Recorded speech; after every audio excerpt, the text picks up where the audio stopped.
ये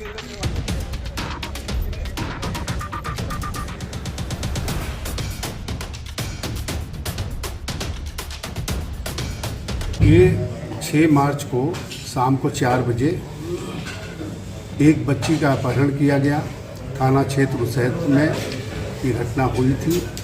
अपहरण के उपरांत 4 टीमें लगाई गई थी, जिनके द्वारा लगातार प्रयास किया गया, दबाव बनाया गया और दूसरे दिन लगातार टीमें कुछ लोगों को हिरासत में लेकर पूछताछ करने के उपरांत जब वो पहुँचे, उस दरमियान नसरुल्लापुर थाना उझानी में पता लगा एक 1.5 साल की बच्ची जंगल के पास है, जहाँ कुछ बुज़ुर्ग लोगों ने उस बच्ची को लेकर के थाने को फ़ोन किया और मिलान किया गया जब, तो ये पता लगा ये वही बच्ची है जिसका अपहरण हुआ था। टीम हमारी सर्विलांस की टीम एसओजी और सेहत की टीम ने लगातार फिर प्रयास किया। ये निकल कर के आया है, ये लोग फिर अटैना की तरफ जा रहे हैं। उसी सूचना पे टीम लगी हुई थी। जैसे ही 2 मोटरसाइकिल पे 3 लोग दिखाई दिए, उनके जब रोकने का प्रयास किया गया, उनके द्वारा फायर किया गया। उस फायरिंग में आत्मरक्षार्थ टीम द्वारा फायर किया गया, जिसमें 2 बदमाशों को पैर में गोली लगी और एक बदमाश को घेराबंदी करके पकड़ा गया। बाद पूछताछ यह तथ्य निकल के आया कि वो बच्ची को कहीं न कहीं बेच देते हैं। उस आधार पर ये निकल के आया कि आशा कार्यकर्ता के नाम पर महिलाएं हैं जो ऐसा काम करती हैं, जो पता लगाती हैं किसी ज़रूरतमंद को। अगर बेटा बेटी किसी की ज़रूरत है तो वो प्रयास करती है कि कोई बच्चा मिल जाए, उनको दे करके कुछ पैसा ले लेते हैं।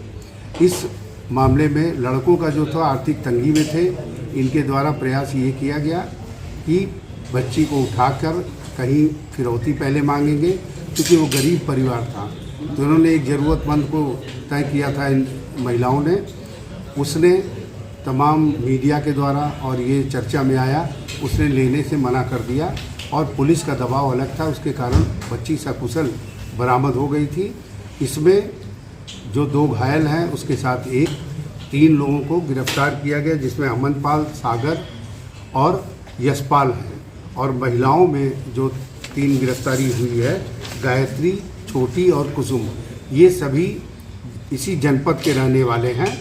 इनकी गिरफ्तारी के उपरांत सारे मामले का खुलासा हुआ कि ये ज़रूरतमंदों को पैसा लेकर के बच्चा अवेलेबल कराती हैं। साथ में चूँकि कार्यकर्ता, अपने को आशा कार्यकर्ता भी ये कहती हैं, इनके द्वारा जहाँ एबॉर्शन वगैरह होता है उसमें भी बच्चे को बचा करके कहीं न कहीं ये देने का कार्य भी करती है। इस संबंध में गहन छानबीन की जा रही है, टीम को अभी भी लगाया गया है।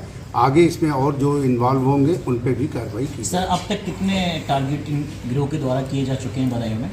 देखिए, 2 टारगेट इनके दिखे थे। एक तो एबॉर्शन हुआ था उझानी क्षेत्र में, उसमें, लेकिन ये नाम से नहीं जानते। इन्होंने ये बताया कि वो 8 माह की थी। उस एबॉर्शन के बाद उस बच्ची को बचाया था इन्होंने, बाद में हालांकि उसकी भी डेथ हो गई थी। और एक बिनावर क्षेत्र में बात आई है, उस संबंध में भी अग्रिम छानबीन की जाए। सर, इसमें कोई बी.फार्मा का छात्र भी बताया जा रहा है?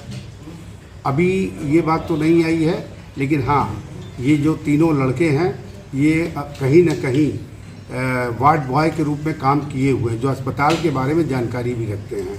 और ये लेडीज़ डिलीवरी वगैरह कराने में अपने को आशा कार्यकर्ता कहती, जबकि ऐसा है नहीं। पुलिस टीम को भी कुछ सम्मानित किया गया, कुछ पुरस्कार दिया गया? इसमें पुलिस टीम को मेरे द्वारा 25,000 रुपये का इनाम दिया गया है और साथ में एडीजी साहब ने कहा है कि उनके द्वारा भी इनको, इस टीम को पुरस्कृत किया जाएगा। सर, इस पूरे प्रकरण में उसैद थाना क्षेत्र कोई टीम बाद ये तो पहुँचे वहीं पे, वहीं से मुठभेड़ भी होती है, महिलाएं भी वहीं से पकड़ी जाती हैं। ये सारी चीज़ें जो हैं, लड़की जो बरामद हुई बच्ची वो नसरुल्लापुर से हुई है। क्योंकि उसके माता पिता वहाँ रहते हैं, उसको सुपुर्दगी दिया गया। और मुठभेड़, चूँकि इनका आवागमन है, इन सबों की रिश्तेदारियाँ भी हैं, ये अपने को सुरक्षित महसूस करने के लिए, चूँकि उझानी, कादर चौक शहर में सभी जगह पुलिस टीमें लगातार दबिश दे रही थी, ये अपने बचाव के लिए भाग रहे थे। लेकिन मुखबिरी सूचना मिल गई थी ये लोग उस तरफ जा रहे हैं, वहाँ पर मुठभेड़ हुई। ठीक है सर, ठीक है।